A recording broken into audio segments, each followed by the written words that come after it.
Salut, c'est Trado. Alors, pour faire plaisir à un généreux donateur, voilà, une fois n'est pas coutume, une AT sur une valeur hollandaise.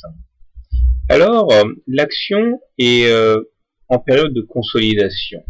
Effectivement, entre les plus bas atteints en mars 2009 et les plus hauts récents atteints en octobre 2009, la valeur a connu une hausse très conséquente puisqu'elle est passée de 1,8 à 6,2, donc plus qu'un triplement.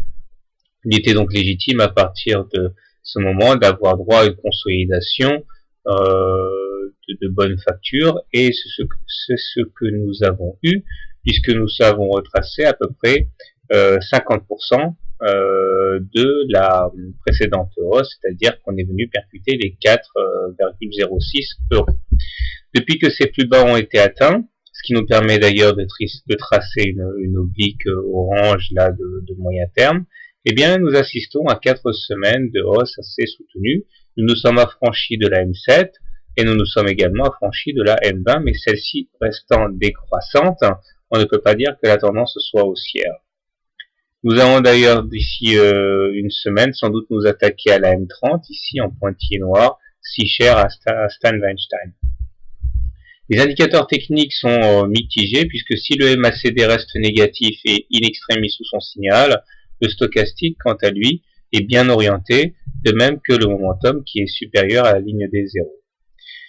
L'analyse de Weinstein nous enseigne que la valeur n'est pas encore mûre pour être mise en portefeuille, puisque nous ne sommes pas au-dessus de la M30 et que celle-ci n'est pas non plus croissante.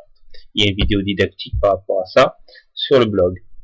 Et surtout, j'ai envie de dire, nous avons une vilaine fourchette d'Andrews marron ici, dont la médiane ne cessera d'alimenter les cours tant que nous ne nous serons pas affranchis par le haut de la fourchette d'Andrews, et ça risque d'être au menu de demain.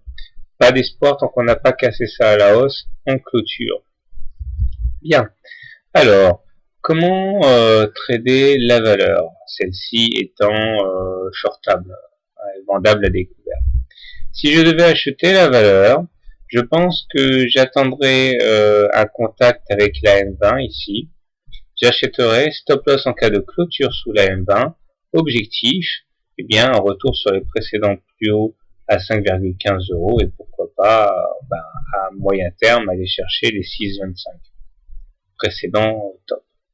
Si maintenant je devais privilégier les shorts, les ventes à découvert, je pense que j'attendrai qu'on aille se frotter au haut de la fourchette d'Andrews, et en cas de refus de passage, eh bien je shorterai sur ces niveaux, stop loss en cas de clôture au-dessus de la fourchette d'Andrews, objectif, eh bien dans un premier temps aller chercher la M20, puis pourquoi pas la M7, et si on est vraiment très chanceux, un nouveau contact sur l'oblique orange. Voilà, je vous souhaite de bons trades, à demain pour une autre valeur.